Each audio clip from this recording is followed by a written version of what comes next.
Barcelona 2, Athletic Club 0 is how it finishes then. 2 wins out of 2 for Hansi Flick's side as we welcome in Luis Garcia. Luis, we talked a lot about who's going to get the goals. No Ferran Torres, no Robert Lewandowski. Rafinha through the middle, certainly worked today.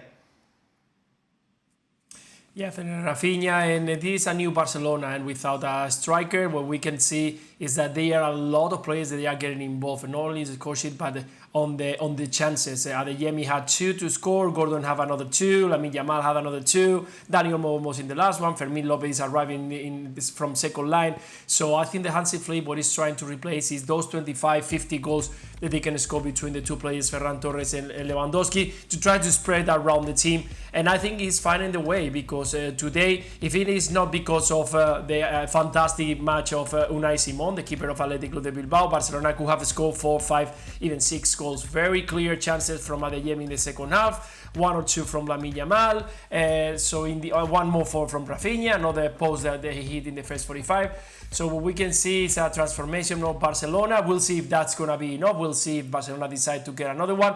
But today they showed that the amount of chances, the threat that all the players that they have up front, it is fantastic. It's going to be very useful. 7 goals in 2 games without conceding. So another thing that they have been working a lot is on the defense. This season it looks like Barcelona is more solid. Today they didn't even concede a shot on target.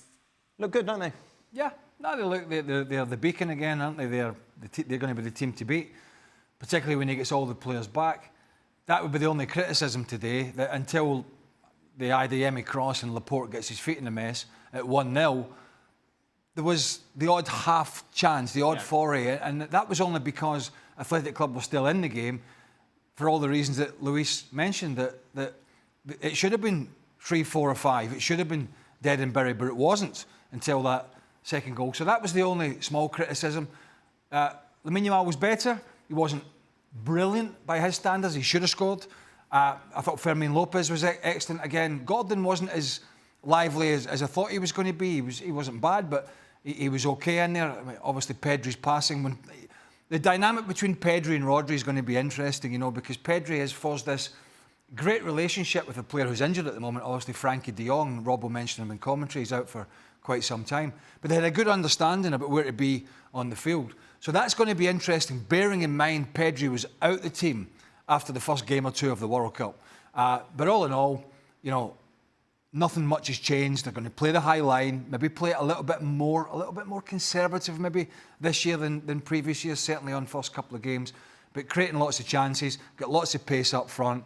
And you could see Rafinha, even though he didn't get his, you know, what's that, 3 goals or something? Yeah, 3 goals in 2 games. Yeah, you could see him, even not being a natural number 9, you could see him scoring the amount of goals, or close to the amount of goals a natural number 9 would score. Just because of the positions he takes up, because of his pace, because of his runs, and obviously because of his finishing. And that might persuade Deco, Barcelona, Hansi Flick to say, you know what, we're not going to rush into anything that I'd be forced, you know, into trying to buy a number 9, because it looks that Julian Alvarez is not going to go, because Atletico Madrid are basically saying no chance. Yes. Not a chance. We'll sell to somebody, but we're not selling to Barcelona. So it could be a season where, you know, it's Anthony Gordon, it's Dani Olmo, and it's certainly Rafinha through the middle, and that's kind of early food for thought. Now, if they'd played 2 games and the results hadn't gone their way and he hadn't scored, then that might have been a different scenario. But it's not. And it's saying to me, look, if we get a chance, we'll take a number 9, if it's the right thing for us. But if not, we'll go with what we've got, because we think we have enough. And actually, I actually think they do, to be honest with you. Luis, we were quite critical of Lamine Yamal in his opening game in Elche. As Craig said, better today, but still obviously not on top form. Yeah, it wasn't the best in the first 45. The second half, he was more involved into the game, was looking those 1v1s. You can see that he's rushed onto his decision. He's trying to find the back of the net quite quickly. Before, it was more about assisting, about trying to bring something to the team and the collective. And now he's more aggressive. He wants to show, and we mentioned in the first game against Elche, he's trying to show every single time that he's good, that he's there to shine, and that he needs to be involved into the game. I think that right now, because of the World Cup, the break in between, not having a good precision, he's still not looking as sharp as he should be. But let's not forget, he's only 18, he's managing his timing, he just won the World Cup and his head must be spinning because all the emotion, all the expectation that he has been creating in the past 2-3 years where everyone is looking at him as the new international future Ballon d'Or. So all those kinds of emotion has to be balanced. We need to give him the time. He needs to get fitness-wise 100%. So I think that it was good enough today. Not the best Lamine Yamal that we've seen in the past few years, but I'm sure they will see him very soon. You know, he was better in the second half, much better, but it's okay sometimes to do the simple things.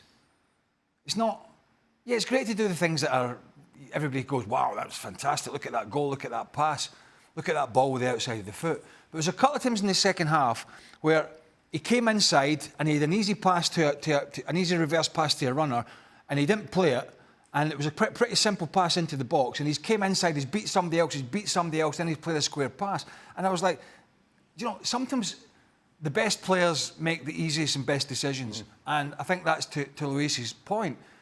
It doesn't have to be the stardust and the main guy and the dazzling thing every time he gets the ball, because it's impossible. And I think when he picks his moments to do that, he's fine. And maybe as a youngster, he's getting frustrated because he wants to be that player again. But he had that injury, he had the summer, and he isn't quite as sharp. Just do the basics, do the simple stuff. Play the 10-yard pass, play the easy ball. Let somebody else go and take the mantle. And I just felt at times in the second half, he's trying to force the issue a little bit too much when he doesn't have to.